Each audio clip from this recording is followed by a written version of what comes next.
peuple qui se réjouit de la disparition de sa tradition, réjouit par la même occasion de sa propre décadence.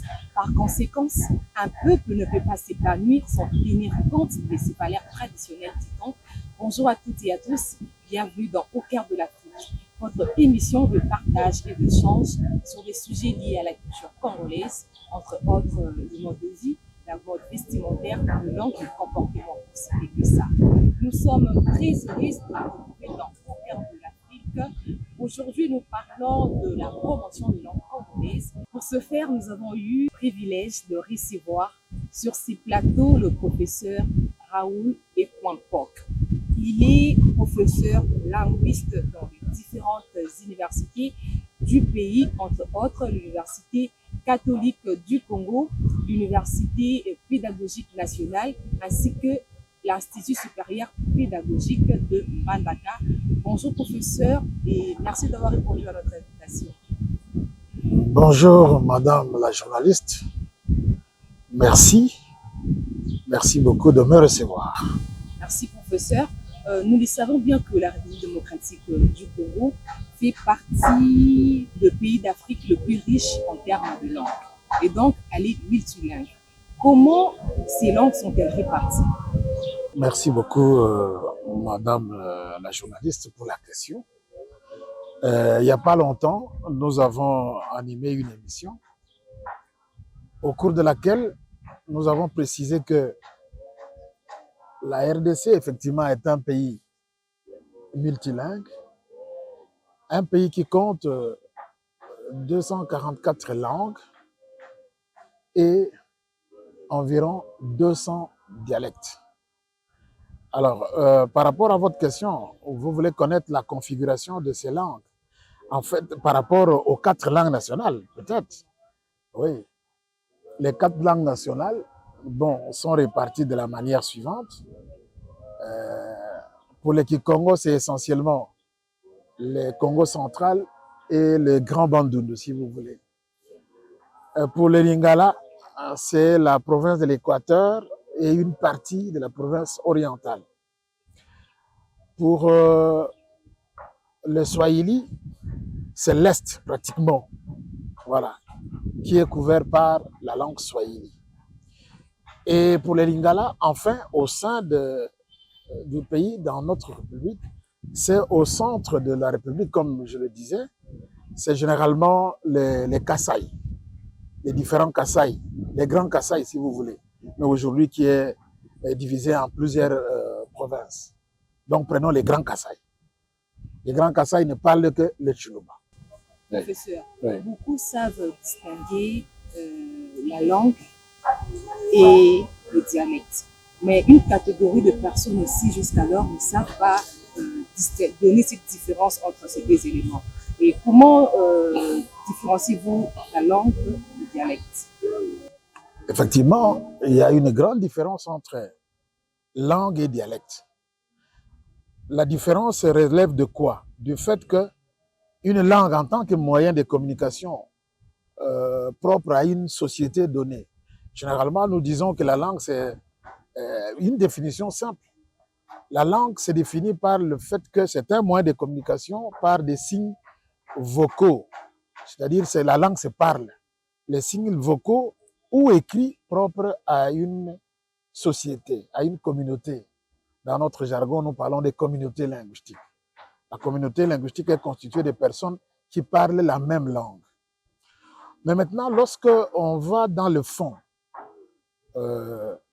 aucune langue au monde, c'est démontré scientifiquement, aucune langue au monde ne se parle de façon homogène, c'est-à-dire de la même manière, selon qu'on considère les points cardinaux, au nord, au sud, à l'est ou à l'ouest de l'espace où se parle une langue. Aucune langue ne se parle exactement de la même manière. Il y a des différences. Et ce sont ces différences-là qu'on appelle dialectes ou variétés de langues. Bon, certains auteurs parlent de variantes de langues, de dialectes, voilà. Par exemple, oui, puisque nous parlons des dialectes chez nous, je voudrais brièvement parler des dialectes de ces 4 langues nationales, dites nationales du pays. Vous avez par exemple le Lingala. Il y a le Lingala de Makanza, parlé dans la province de l'Équateur. il y a les Lingala de Kinshasa. Donc, ça fait deux variantes différentes, deux dialectes différents. Si vous prenez les Tchoulouba, il y a les Tchoulouba de Kananga et les Tchoulouba de Mbujimaï. C'est la même langue, mais qui ne se parle pas nécessairement de la même manière. Il y a des petites différences. Voilà. Si vous prenez le Kikongo a plusieurs variantes, plusieurs dialectes, surtout la langue Kikongo. En tant que langue, il y a, en termes de dialectes, les Yombe, les Ntandu, les Manyanga, etc. Donc, ce sont des variantes. Alors, si vous prenez le Swahili aussi a des variantes. Vous verrez que la manière de parler le Swahili Bora et le Swahili qui est parlé dans la province du Katanga, hein, de manière générale, et le Swahili parlé dans la province orientale, ce n'est pas exactement la même chose. Mais c'est la même langue qui se parle avec des variations, avec des variétés, si vous voulez. Et c'est ça que nous appelons des dialectes. Voilà, je pense que c'est très bien explicité. Professeur, parmi les 4 langues nationales, oui, certaines semblent l'emporter sur les autres. C'est le cas de Lingala, très prisé dans certaines provinces non lingalophones. Comment appréhendez-vous ces phénomènes? Ok, merci beaucoup. Je vais répondre à cette question, mais je voudrais d'abord revenir sur la notion de langue et dialecte. Je voudrais ici souligner que parfois, certains auteurs, pour des raisons idéologiques, considèrent que les langues, ce sont les langues parlées par les autres, par les Occidentaux, par exemple. Et que les dialectes, ce sont nos langues. Non, ça c'est faux. Je pense que la distinction que je viens de faire là permet de faire une différence entre langue et dialecte. Voyez-vous? Chaque langue a ses dialectes. Chaque langue plutôt a ses variantes. Quelle que soit la langue que vous considérez. Chaque langue parlée au monde a ses variétés. Et c'est normal. Mais cette disposition idéologique, nous la récusons, nous refusons que on croit que nos langues sont des dialectes. Toutes, c'est faux. Et je pense que je reprécise que la RDC, en tant que pays multilingue, compte 244 langues et environ 200 dialectes. Mais les recherches continuent. Peut-être que tout ce qu'on considère comme dialecte peut avoir le statut de langue. On ne sait jamais.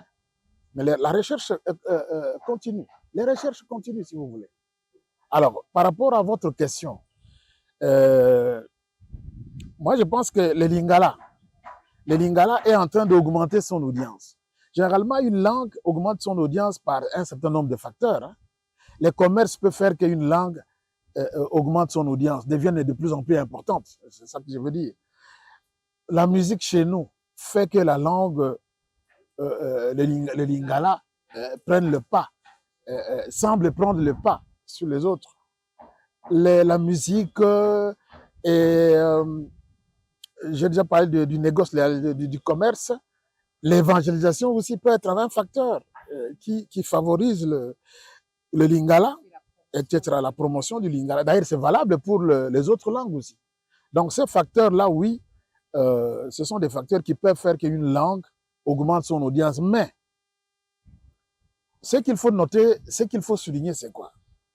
C'est que généralement, on ne peut pas imposer une langue.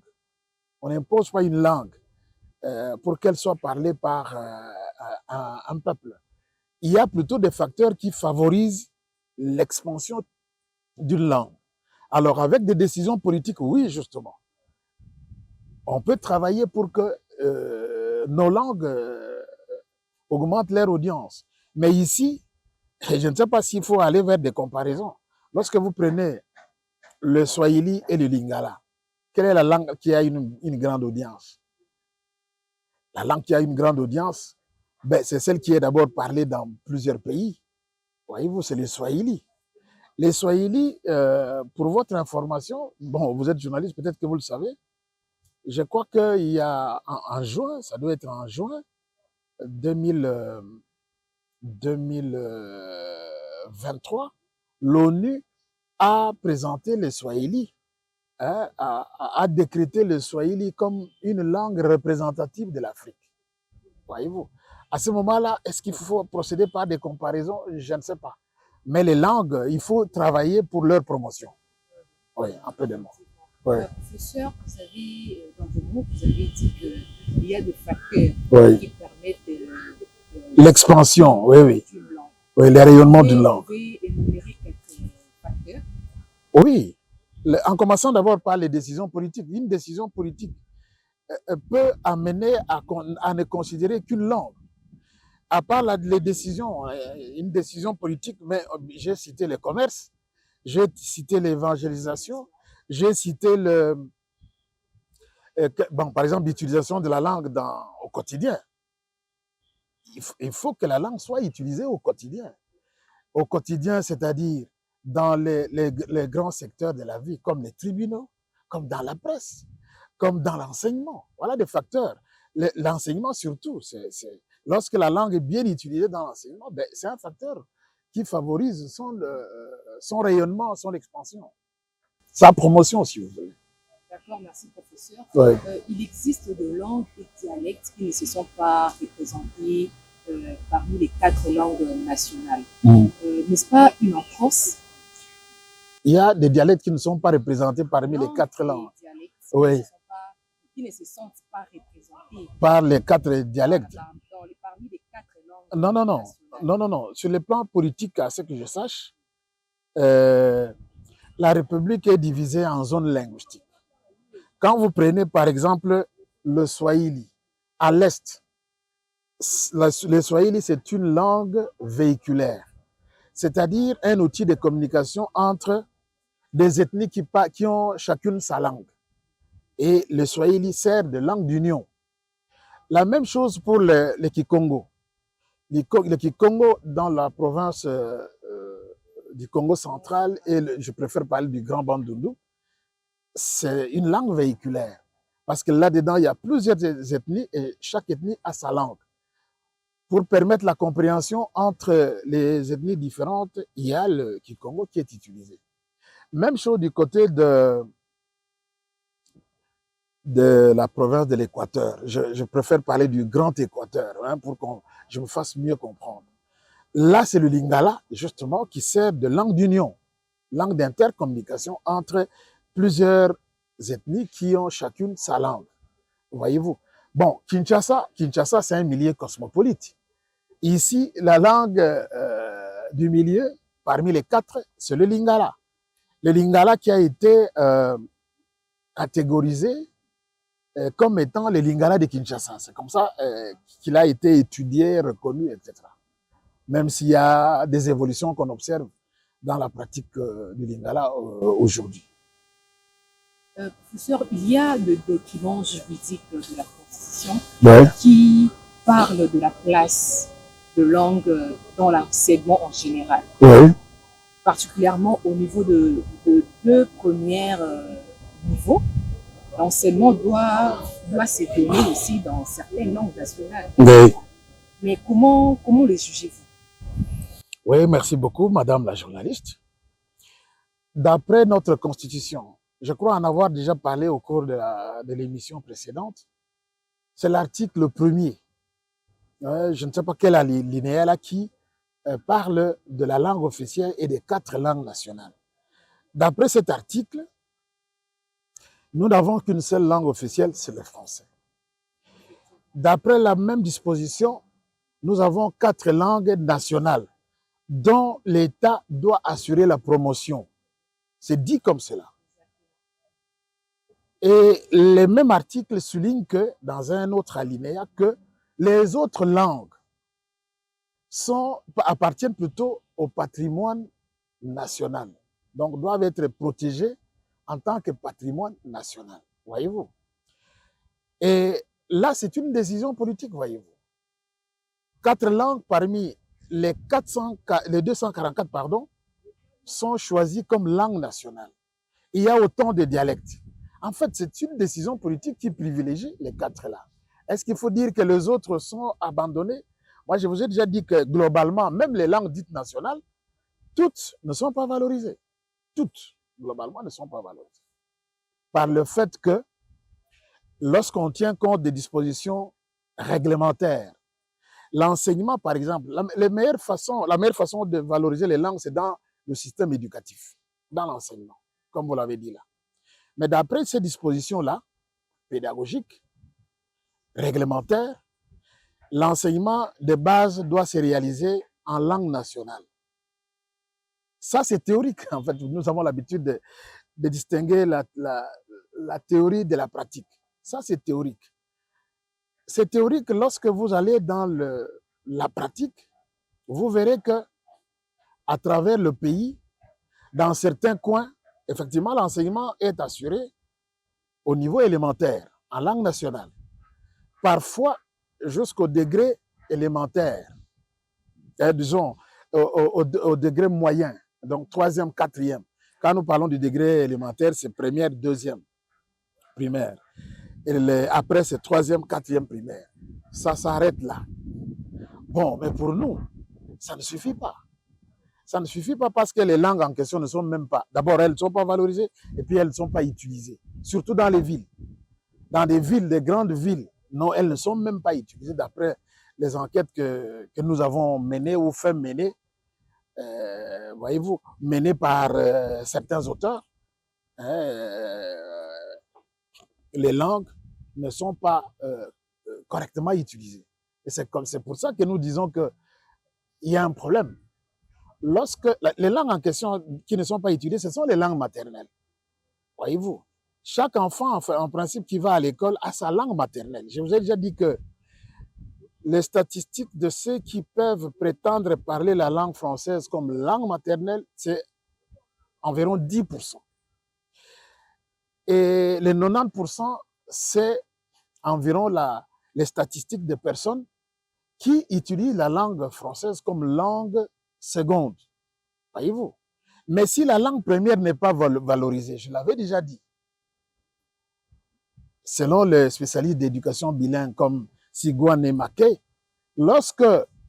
qui ont étudié les questions de bilinguisme, bilinguisme scolaire surtout, lorsque la langue maternelle n'est pas valorisée, lorsqu'on ne valorise que la langue seconde, dans ces cas-là, c'est le français. Le développement de l'enfant peut être bloqué.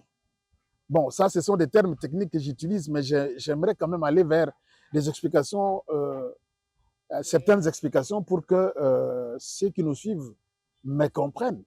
C'est-à-dire que lorsqu'on parle des échecs scolaires, entre autres, il y a les problèmes langagiers qui se posent, les problèmes linguistiques se posent. L'enfant qui va à l'école, il a d'abord sa langue maternelle. Quand il va à l'école, il trouve une langue seconde, qui n'est rien d'autre que la langue d'enseignement, du primaire jusqu'à l'université. Mais qu'est-ce qui se passe dans la plupart des cas?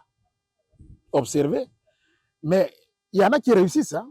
Il y en a qui réussissent à étudier, à faire de bonnes notes jusqu'à l'université. Mais d'autres, la majorité, ben, ils sont recalés, ils échouent. Ils échouent parce que les problèmes linguistiques, c'est une barrière. Donc, là, pour comprendre la langue française, pour la connaître, il faut d'abord l'étudier, il faut la maîtriser pour accéder à la science, pour accéder à la matière qui est enseignée. Donc, c'est un problème. Mais si l'enseignement n'était réalisé que dans nos langues, comme le Lingala, le Swahili, le Kikongo ou le Chiluba, mais on peut former des savants, s'il vous plaît, madame. C'est ça souvent que l'on ne met pas en évidence. Lorsqu'un l'enfant apprend tout plutôt, dans sa langue, la langue qu'il maîtrise le mieux, les mathématiques, la physique, tout ce qui lui est proposé, hein, la biologie, l'anatomie, tout ce qui lui est proposé, il va mieux apprendre ça, il va mieux comprendre. Et on peut même former, j'insiste, des savants. Mais dans cette situation-là, vous savez, moi je ne sais pas combien de savants nous avons déjà formés. Il y en a, mais combien par rapport à ceux qui ont été formés à l'école? Voilà. Oui, professeur, au-delà de l'enseignement général, on a recommandé d'instaurer aussi certaines langues nationales. Oui. Il y a aussi de ces secteurs où, comme dans des professions, où on demande d'utiliser aussi ces langues-là. Par exemple, mon métier, oui. À la RTNC, déjà, il y a le journal qui se présente en Lingala, oui. Le journal qui se présente en Swahili, en fait, dans toutes les 4 langues nationales. Et à l'école primaire, dès premier niveau, le constat est amer. Les langues ne sont pas utilisées comme il faut. Alors, le problème revient à l'État, à nous-mêmes, que sais-je, professeur? Oui, bah, je crois l'avoir déjà dit, mais je crois que je vais le répéter. Voyez-vous, si on vous dit, vous êtes journaliste, vous êtes formé en, si vous êtes formé en sciences de l'information et de la communication, comme journaliste, on vous apprend ces langues-là. Mais c'est à peine qu'on vous les apprend. À peine. Vous savez que quand je dis que les langues sont mal utilisées, je voudrais d'abord ouvrir une parenthèse. Après l'école primaire, première, deuxième, jusqu'en quatrième année, et qu'est-ce qu'il y a après? Mais il y a un vide. Il y a un vide par rapport à l'utilisation des langues nationales. Vous verrez que lorsque vous interrogez bien le système de notre enseignement, au cours des années 80 ou même 80, on a proposé que on utilise les langues nationales au secondaire. Non, mais quand vous analysez ce programme-là, j'en parle dans le petit ouvrage consacré à la politique linguistique de la RDC. Mais vous allez voir que on enseigne les langues nationales, mais vraiment des bribes de langues. C'est des bribes de langues qu'on enseigne. Lorsque vous quittez les secondaires, vous allez à l'université, qu'est-ce qu'on enseigne? Parce que partout, il y a langue nationale, langue nationale.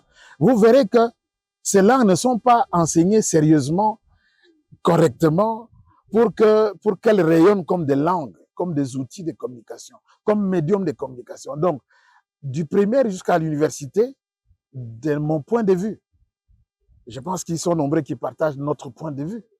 Du moins, ceux qui se penchent sur ce genre de questions, sur les questions liées au bilinguisme.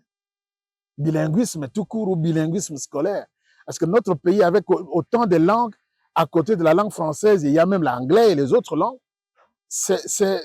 notre système est bilingue. Un système bilingue, c'est-à-dire qu'il doit utiliser plusieurs langues. Voyez-vous, comme médium de scolarisation, mais malheureusement, c'est seulement le français qui est utilisé. D'où les échecs massifs à l'école. D'où les contre-performances qu'on observe à l'école. C'est dû à ça. Il n'y a pas mille manières de comprendre cela. Puisque nous tendons déjà vers la fin de cette émission, Ouais. en lieu et place de langue nationale et leurs membres, Ouais. préconisez. Qu'est-ce que je préconise? Il y a une solution, comme je le disais autrefois. Il y a plusieurs problèmes. Je crois qu'il y en a 6 qui ont été identifiés. Plusieurs problèmes. Mais et puis plusieurs solutions aussi ont été identifiées, proposées. Mais pour faire court, la solution principale, c'est changer le statut de ces langues. Qu'elles deviennent toutes des langues officielles. Des langues officielles, c'est-à-dire que l'on peut les utiliser dans tous les secteurs de la vie. D'abord dans l'enseignement. Dans l'enseignement, d'après ce que nous préconisons, il faudrait que ces langues partagent leurs fonctions avec le français dans tous les secteurs de la vie. 1, dans l'enseignement. 2, dans le monde agroalimentaire. Ah oui, il faudrait que les étiquettes qu'on retrouve, qui vendent des produits agricoles, les produits pharmaceutiques, le monde pharmaceutique, il faudrait qu'on utilise ces langues-là au maximum, par la traduction. Dans les tribunaux, j'en ai parlé. Vous savez qu'en réalité, les langues ne sont pas utilisées dans les tribunaux. Il faut suivre un procès. Il faut suivre un procès pour vous rendre compte que les langues ne sont pas utilisées. Qui utilise la langue française? Les avocats et les magistrats. Mais les accusés, assez souvent, ne connaissent même pas le français. Ils n'attendent que les juridiques, les verdicts, je voulais dire. Ceux qui vont au procès, qui sont accusés et accusateurs, dans la plupart des cas, n'attendent que le procès, qui se déroule de bout en bout en français. Voyez-vous? Mais là, ça fait beaucoup de cas, ça fait beaucoup de problèmes. Vous savez quel problème? Je l'ai dit, je ne veux plus m'étendre. C'est-à-dire que si quelqu'un croit qu'il a raison, il va accuser. Mais pour plusieurs raisons, notamment la raison linguistique, c'est la langue française qui est utilisée. Lui, il suit le procès. Il attend seulement à la fin pour dire que bon, il a gagné ou il a échoué.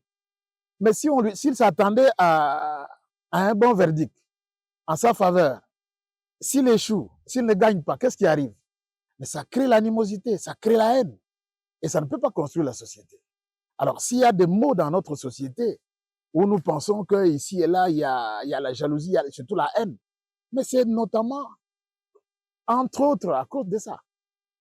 Voyez-vous, ça c'est dans les tribunaux. Je vous ai dit que dans la presse doit utiliser les langues au maximum. Au maximum, pas de façon sporadique.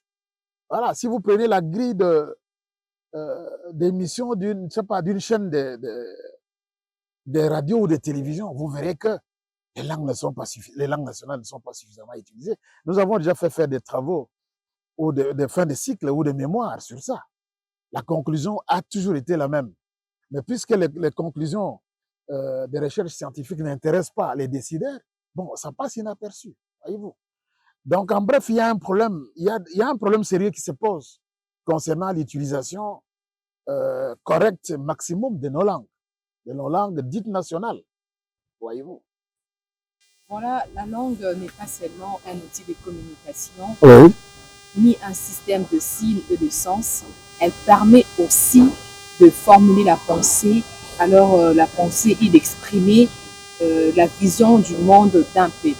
Professeur, est-ce que d'autres pays vivent le même aspect que nous en termes de langue? Oui, oui, oui, lorsqu'on considère tous les pays africains, surtout l'Afrique noire. L'Afrique qui a été colonisée, toute l'Afrique colonisée subit les mêmes sorts pratiquement. Les langues ne sont pas valorisées du tout. Si vous voulez mieux comprendre cette question, cette problématique, je pense qu'il faut aller vers les classifications des langues les plus influentes au monde, les top 10. Quand vous prenez les langues top 10 ou même top 5, vous allez vous rendre compte que toutes les langues d'Afrique n'y sont pas. Hein? Les langues qui ont une grande audience comme le Swahili, vous verrez que elles n'y sont pas. Les langues les plus influentes, en fait, c'est les langues des pays dominants, globalement. Mais ce qu'il faut souligner, c'est que une langue, sa valeur, c'est par rapport à certains facteurs. Lorsque je parle des langues les plus influentes qui sont reprises dans la classification des langues top 5 ou top 10, où il y a le mandarin, l'anglais. Tantôt, c'est le mandarin qui est la première place, et tantôt, c'est l'anglais, surtout l'anglais. Vous savez qu'il y a des facteurs qui favorisent l'anglais comme langue la plus influente au monde, la plus parlée, voyez-vous. Il y a des classifications qui ont été faites pour reprendre les langues les plus influentes dans le monde des affaires, les plus influentes dans les médias. C'est surtout l'anglais. Quand vous prenez le monde d'affaires, le monde des médias, c'est l'anglais. Parfois, c'est le mandarin, la langue officielle des Chinois. Et puis, vous avez d'autres langues, comme le hindi, le russe, etc. Il y a des langues qui occupent une bonne position dans les top 5 ou top 6. Vous savez, qu'est-ce qui fait cela? Ce sont des facteurs généralement politiques. L'importance des langues, en fait, c'est par rapport à l'idéologie. Par exemple, l'anglais, pourquoi est-ce que l'anglais occupe la première langue? C'est parce que c'est la langue de la première puissance mondiale, les États-Unis d'Amérique. Les Chinois aussi sont en train de se précipiter cette place-là. Tantôt, c'est la première ou la deuxième. Les Chinois, aujourd'hui, sont en train d'être bien cotés aussi sur le plan économique. Il y a des inventions qui viennent de là. Il y a des inventions qui viennent du côté des Américains. Voilà pourquoi la langue, cela accompagne la langue, effectivement, l'importance à accorder à la langue. Et puis, il y a des facteurs économiques, oui. Facteurs politiques, facteurs économiques, surtout. Ce sont ces facteurs-là qui font que l'on accorde plus d'importance à ces langues classées en bonne position parmi les top 5 ou les top 10, hein, si on s'en tient qu'à ça. Et puis, il y a le facteur il y a un autre facteur qui peut faire que la langue soit importante, le facteur culturel. Donc, on peut prendre les trois en bloc. Le facteur politique, économique et culturel. Ceux-là, parce que les inventions, voyez-vous, quand on parle de l'avancée technologique, des inventions scientifiques ou technologiques, surtout, c'est le monde anglais qui nous fournit beaucoup de choses là. C'est ça. Alors, il y a le facteur démographique, c'est-à-dire le nombre de locuteurs. Le facteur démographique peut faire qu'une langue soit plus importante qu'une autre, mais il n'est pas déterminant. Les 3 premiers facteurs, ce sont les plus déterminants. Les facteurs politiques, économiques et culturels. Ça, ce sont des facteurs très déterminants dans la classification de ces langues. Mais les langues d'Afrique, effectivement, sur le plan politique, sur le plan économique, sur le plan culturel, n'ont pas une grande audience. Voilà pourquoi elles ne sont pas considérées. Voilà pourquoi les 4 langues nationales ne sont pas considérées comme il se doit. Mais qu'est-ce qu'il faut faire? L'autre question que vous pourriez me poser, c'est celle-là. Non, mais il faut y travailler. Les Anglais ont travaillé pour que leur langue arrive à ce niveau-là. Les Français ont travaillé. Tous les peuples, les Indiens ont travaillé pour que leur langue, les Indiens, les Chinois ont travaillé et travaillent encore. Mais nous, ça nous manque. Travailler d'abord pour que les langues, non, sur le plan économique, développer, assurer une bonne, je ne sais pas, un bon développement plutôt économique. Ça reste encore quelque chose à faire. Sur le plan culturel, les inventions ne viennent pas. Non, mais il y a un travail à faire.